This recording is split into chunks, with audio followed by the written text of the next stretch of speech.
Hey everyone, welcome back. Quinn here as always. And in this video, I want to talk to you guys about the 50-30-20 rule of money that you need to know. Now the 50-30-20 rule of money is really beneficial when you're divvying up your finances between your needs, your wants, and your savings and investments. Hopefully you've thought a little bit about how much money you want to allocate or should allocate to each of these categories. But if you haven't, no worries at all, because that's what I'm here for, to share this rule of money with you. So let's jump in and get started. Now the 50-30-20 rule of money is an important concept to understand, especially if you're the kind of person that wants to save more money or invest more money, but you're just not sure how that's going to come out of your budget, or you're even just unsure how much more money you can save or invest so that potentially you can retire sooner, like I talked in my video last week about how to retire by 30, or so you can pay for your child's college tuition, or even just so you can afford the house you want one day. So there are tons of reasons why you'd want to save or invest, and I've talked about them over and over again in my previous videos, so go check out those if you need some inspiration for that. But let's talk about this rule of money, because I think a lot of you are going to see some benefit to using it. And if you do, make sure that you subscribe to my channel and smash the like button on this video, so I can continue to reach a wider audience and help more people with their personal finances. Okay, so before we get into each of the categories, we first need to go over how you're going to be able to calculate all of this. So the first thing you need to do is to calculate your post-tax income. You'll most likely be getting taxed before you actually receive any money, and basically that just means that your employer will withhold a certain amount of money that goes towards those taxes, and they'll set it aside, and then the rest gets put into your bank account for money that you can spend or save. For example, if you're making about $45,000 a year, you may only ever get either $35,000 to $38,000 because the rest of it actually went towards your taxes. So once you have this number, then you want to make sure you've created to your budget and that you're sticking to it. This not only keeps you organized, but it allows you to see where you're spending your money and how much money is going towards each category in your budget. Okay, so once you've done both of these things, we can actually get into the details of each of the categories in the 50-30-20 split.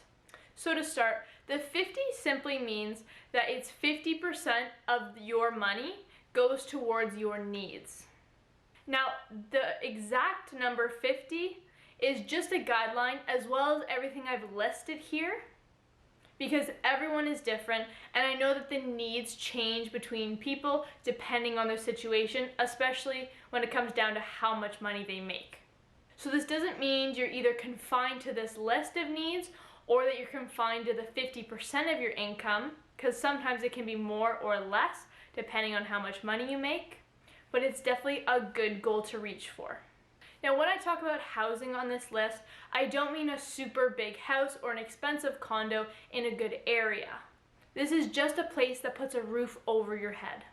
I know for students especially, this is most likely the type of place you'll be living in because you usually don't have that much income to work with and probably don't have a lot of savings already.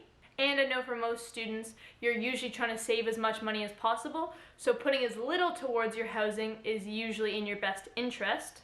So this housing level is definitely tailored more towards your needs than even any other age group. Now the next one is food, and I know that some people spend a lot of money on food, but in this category of needs, we aren't talking about restaurants or takeout. We're simply talking about food that you buy at the grocery store to cook meals at your home. Now I've also included healthcare on this list because I know anyone who's in the States right now has to pay for their healthcare individually, whereas in Canada, you actually pay it through your taxes. So depending on where you live in the world and what your healthcare actually covers, I would definitely consider healthcare and your medical bills a part of your need. But then we go down to utilities, and you want to make sure you aren't getting your water shut off, you aren't getting your power shut off, and you're not getting evicted from your home. So it's very important to make sure all of these things don't happen. So we've definitely put utilities under your needs. And at the bottom there, I threw in student loans because I know most of you watching are in fact students. And to get a good job, a lot of you need post-secondary education. And some of you are even paying for your own schooling. So some of you may have some student loans that you have to pay off eventually. So paying for those is definitely in your needs category. Now, some of these things you might think are hard to get under 50% of the money you have, especially depending on how much money you make. And if you're a student, likely you're not making that much money. But I have made videos on budgeting and great ways to save money in university, so please go check those out if you need any help or suggestions for ways that you can save money so that you can keep your needs under 50% of your money. But moving forward, in the 50-30-20 rule, technically 30% of your income is allocated towards your wants. Now there's a very large difference between needs and wants, but hopefully I've made that clear by now in this video. Now the first thing I have under wants is clothing. Now yes, technically clothing is a need, but only the essentials are considered a need for people. Obviously we don't want you running around naked through the streets because you'll probably get arrested. But for most people, clothing, the way that they buy it and use it, is for enjoyment purposes, which is why I have it under the wants category. But actually, clothes don't need to cost that much money as long as you know the right places to look. There are secondhand stores, there's things like Goodwill and the Salvation Army, and even resale stores online sell clothing for a lot less than they were worth when they first came out. So if you're in a financial pinch and you don't want to spend a lot or nearly any money on clothes, you can try some of these options. But for the rest of you who like to spend money on expensive and luxurious clothing, keep it in your wants category and make sure that you're not overspending on it. Now, cell phones as well is kept in the wants category because technically your phone does not keep you alive and it's not necessary for your survival. But yes, they are very heavily relied upon these days and they almost feel like a need to our lives. But again, you don't need the most expensive phone out there, and plans, monthly plans especially, are getting cheaper and cheaper all the time. So if you don't want to spend too much money on your phone, you don't really have to. There are options out there that give you a better deal. The next on the list is restaurants. Now, restaurants is an obvious want, I think, because it's not groceries and you're not paying for essential foods. You're going out of your way to have a meal that encompasses a whole experience. And this is totally fine. Who doesn't love going out for a nice meal every now and again?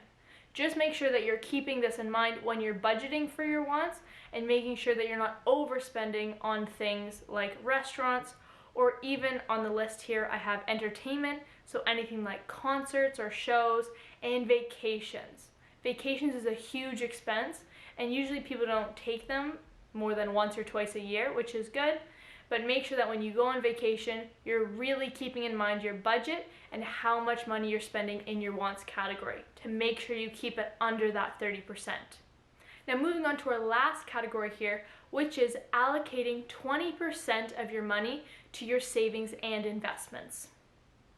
Now the truth is, depending on the kind of person you are, you may be more comfortable or see a greater benefit with flipping some of these categories around and the ratio that I've given you. I know in almost all my videos I encourage you guys to save and invest as much money as possible, which depending on how much money you have would set you over 20% of your money.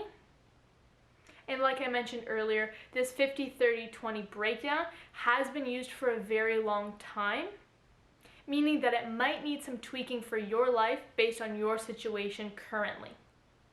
Personally, I save and invest way more than 20% of my income. Now granted, I only have a part-time job and I have assistance with both my housing and food, so I'm not completely independent. But I know this is not everyone's case. So if you can get to that 20% at some point when you feel more comfortable with saving or investing your money, I would argue that you're in an even better financial position than most people your age today. Now, these investments and savings are some of the options that I have here on this list, which is things like your TFSA, your RRSP, and even your emergency fund. So your emergency fund is anything that you have set aside in case something bad happens, like you get in a car accident and you have to pay for the damages, or you have an emergency medical issue that needs attention and is not covered under your health care plan, or you have to pay for. So these are the types of things that you would use under that emergency section, but the rest I would use for investing. So zooming back out to the whole picture here of this 50-30-20 rule of money, if you decide to follow this rule, it is a great way for you to start planning out your life better, and so that you're saving and making enough money to support yourself. However, if you feel that saving and investing money is more valuable to your life than maybe your wants category, feel inclined to switch it to the 50-20-30 rule of money instead of the 50-30-20 rule. It all depends on how much money you make and the kind of person you are, but either option is great for building your wealth and being successful in the long run. So that's all the information I have for you guys today. I hope that this 50-30-20 or the 50-20-30 rule of money has helped you today and given you some ways to organize your finances better. And if you enjoyed this video, make sure to go smash the like button and subscribe to my channel for more videos just like this, so I can help you and people everywhere with their personal finances. I will see you guys next time. Take care.